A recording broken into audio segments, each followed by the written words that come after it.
The first time I played Silent Hill 2, I was admittedly a little too young. I managed to make it as far as the Woodside Apartments, the second major area of the game, and then I had to drop the game pretty much as soon as I got the pistol. I didn't engage with any of its themes, nor did I even really understand what was happening on a fundamental level. I wandered around the fog for about 2 hours, and then I got too scared to continue. I've since revisited the game, of course. It's now one of my favorites, and I replay it every October. I now fully appreciate the haunting score, the depth of the narrative and its characters, and the intentionally obtuse gameplay systems. It is, for lack of a better word, a masterpiece. And yet, that first attempted playthrough is what sticks with me the most when I think about Silent Hill 2. The terror of hearing a lying figure creep up behind me. The sense of dread as I realized I had no idea where to go next. The satisfaction when I did eventually figure out where to go. All of this in a pitch-black room well after I was supposed to be in bed. These memories form a core part of the Silent Hill 2 experience for me, and I'm positive that I would not feel nearly as strongly about the game today had I not tried it when I was younger. Because here's the thing. As scary as Silent Hill 2 was for me, it was something new. It was something I had never encountered before. That novelty, combined with the indisputable quality of the game itself, meant that Silent Hill 2 became a permanent fixture in my brain. Now let's fast forward to October 2022. I was in college at the time and had played and replayed Silent Hill 2 for years by that point. I'd also been hearing rumors of a Silent Hill 2 remake. I didn't really pay them much mind, but then an official announcement dropped. I watched the trailer and felt nothing. I had zero desire to play this remake, especially because it was being made by the controversial studio Bloober Team. Their handling of nuanced horror stories has been questionable at best. Take, for example, The Medium, where the core takeaway is that sometimes the only way to effectively deal with one's trauma is to die. It should go without saying this is incredibly harmful to people who may be dealing with trauma in their own lives. When a studio like that takes over a game as nuanced in its themes as Silent Hill 2, it should be a massive red flag. Ultimately, the remake felt unnecessary, and really just did not seem like it was going to be very good. 2 years later, on October 8th, 2024, the Silent Hill 2 remake released. And you know what? It was pretty damn good. It stayed faithful to the original and really did just feel like a modern take on an old classic. I played the game and thoroughly enjoyed my time with it. But here's the thing. The Silent Hill 2 remake may be good, but it is, at its core, Silent Hill 2, a game that has existed for nearly 25 years now. Even the best of remakes are still, at the end of the day, retreading old ground. While I liked Silent Hill 2's remake, I wasn't wowed in the same way I had been over a decade prior with the PS2 title. There was no innovation, nothing that stood out to me, just a modern take on an old classic. In many ways, I feel that Bloober Team's iteration of Silent Hill 2 is representative of the games industry as a whole. Studios are obsessed with old properties. This can take a few different forms. There are, of course, proper remakes, but can also be as simple as a game that is obviously inspired by another. This was harmless for a good while, in my opinion. There isn't anything fundamentally wrong with cherishing good memories and wanting to revisit them. The problem arises when everything exists to revisit old memories. Every year we get remake after remake, we get reboots, we get returns to form. Somewhere in all these revivals of the past, though, I think we've lost sight of the future.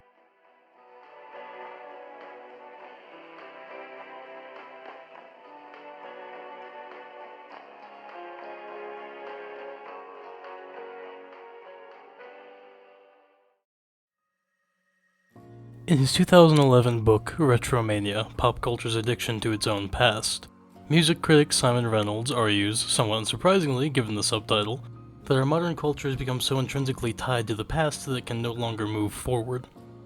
To quote Reynolds directly, the avant-garde is now an arrière-garde.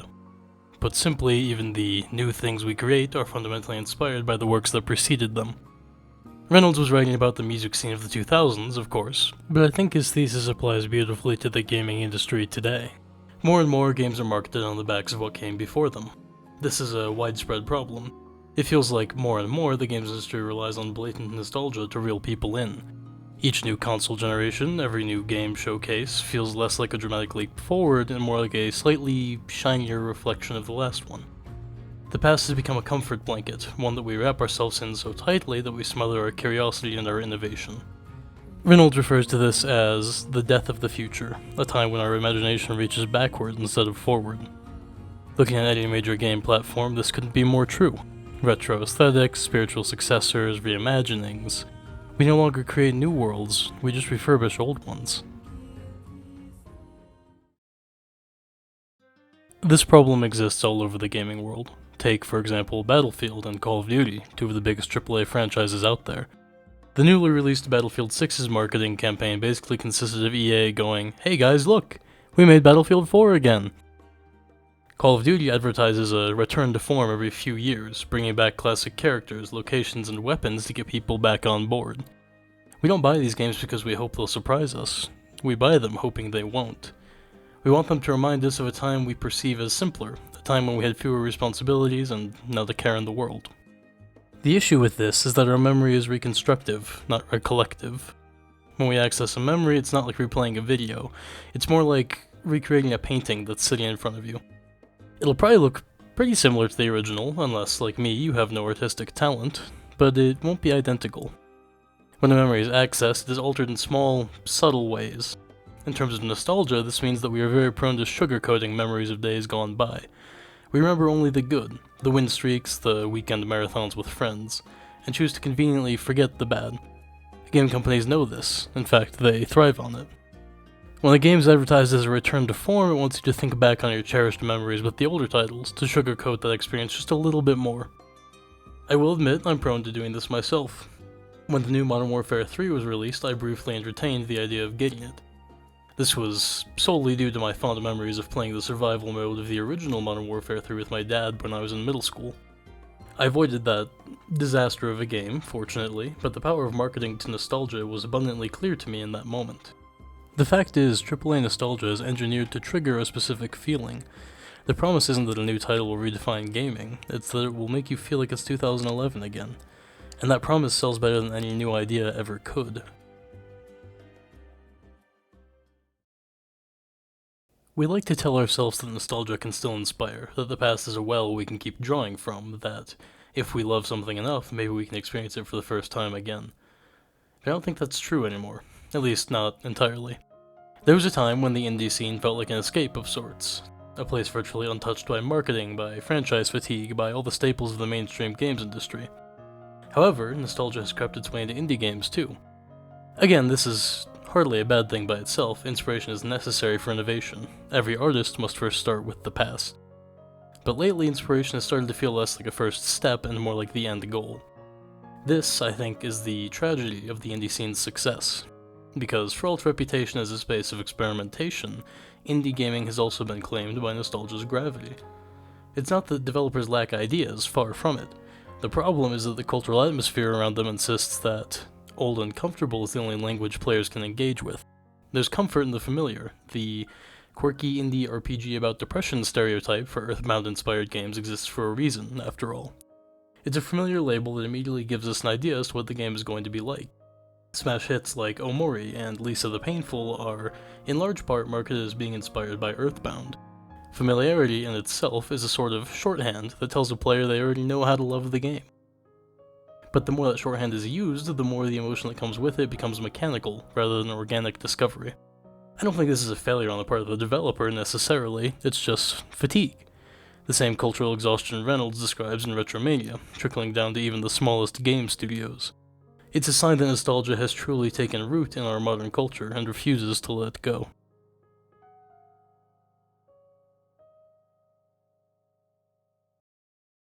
For as long as humanity has existed, there have been cautionary tales about raising the dead.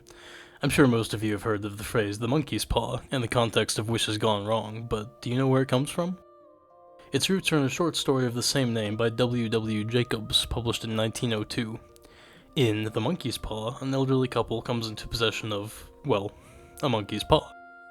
The paw is said to grant 3 wishes, and the couple tests this by wishing for $200. The next morning, their wish is granted, but at a terrible cost. They receive $200 as compensation for the death of their son while he was on the job at a factory. Distraught, the wife decides to use the second wish to bring her son back to life. Once again, the monkey's paw grants this wish, and soon a knock comes to the door. By this point, the husband has figured out the gimmick of the monkey's paw and tries to stop his wife from opening the door. Ultimately, he uses his third wish to undo his son's resurrection, and his wife opens the door to a quiet, empty street. In many ways, I think the current culture of nostalgia surrounding games is reminiscent of the monkey's paw. We are eternally trying to resurrect things that should have been left well alone. The clearest example of this is the previously discussed Silent Hill 2 remake. It's not bad by any real means, but it's a remake that really should not have been made. Silent Hill 2 is a timeless game. Now, I don't necessarily mean this in the YouTuber praising Silent Hill 2 endlessly way. I don't think it's a perfect game, by any means. But the important thing is that while its imperfections ultimately work in its favor, the combat is, frankly, awful. But it is a combat system that works in the context of the story. James is not some superhero, he is a man in intense mental anguish. In addition to this, the monsters of Silent Hill are far scarier precisely because you cannot effectively fight them. Compare this to the remake, which, to its credit, does try to keep some of the combat friction, but ultimately fails to do so. Similarly, the game's PS2 era aesthetic adds to the uncanny nature of the cast, as does its stilted voice acting. Both of these elements are gone in the remake, and what we are left with is an objectively good but somehow hollow experience. We may have brought Silent Hill 2 back, but it's just not the same as it once was. When I think about nostalgia's impact on the games industry, I inevitably think back to that first magical playthrough of Silent Hill 2. I would give anything to go back in time and experience the same level of immersion I felt back then. Now, when I play Silent Hill 2 each year, it feels almost like a laundry list rather than an immersive experience. I know the locations of every item, every enemy, every scare.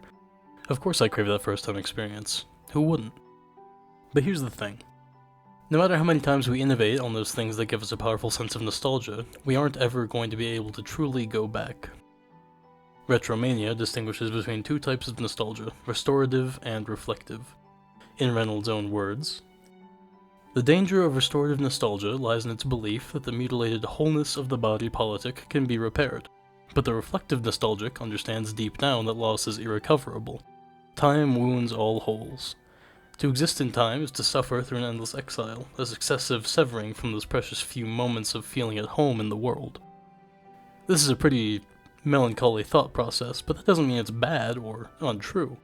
I think it's important that we distinguish between restorative nostalgia and reflective nostalgia. Reflective nostalgia is perfectly healthy. I would argue it'd be stranger for somebody to not feel nostalgic in that way. It is completely natural to look back fondly at parts of your life, at experiences you cherish. What isn't natural is this desire to perfectly recapture those experiences. That is fundamentally impossible, and I would argue it's dangerous. In Bloober Team's Silent Hill 2, there is a secret Easter egg. This Easter egg requires you to find various photographs with text written on the back. Exactly one character from each bit of text is relevant to the Easter egg, and the photograph itself helps you determine what that special character is. When put together, these special characters spell out the phrase, "You've been here for 2 decades." This might just be a fun nod to the hotly debated time loop theory of the original Silent Hill 2, but I think it speaks to a deeper truth about the state of the gaming industry. Regardless of whether or not James Sunderland has been in the town of Silent Hill for 2 decades, we, as players, have been. We are unable to move on from this game, this experience, and that has hampered our ability to fully engage with new things. Look at the reception of Silent Hill F, for example. That game, and every other Silent Hill game before it, is inevitably compared to Silent Hill 2. The franchise cannot escape the shadow of Silent Hill 2, it cannot evade that ever-present desire to experience James's story for the first time again. Through the lens of Retromania, this is, of course, restorative nostalgia. It culminated in a full remake of the game, for God's sake, an attempt to recapture that lightning in a bottle. Though the difference between restorative nostalgia and reflective nostalgia is difficult to parse at times, I think it's vitally important that we do so. It's perfectly fine to reminisce on the fun experiences we had in the past, but we cannot fall into the trap of trying to recreate those experiences. Doing so limits our creativity and our ability to meaningfully innovate, to make something truly and wholly new. It may be true that, as Reynolds puts it, to exist in time is to suffer through an endless exile, a successive severing from those precious few moments of feeling at home in the world. But I think that's a rather pessimistic way of looking at it. Yes, we are inevitably going to have to move forward from those moments when we feel at home, but that's simply a reason to both treasure those moments we've had, and to search for new ways to feel at home.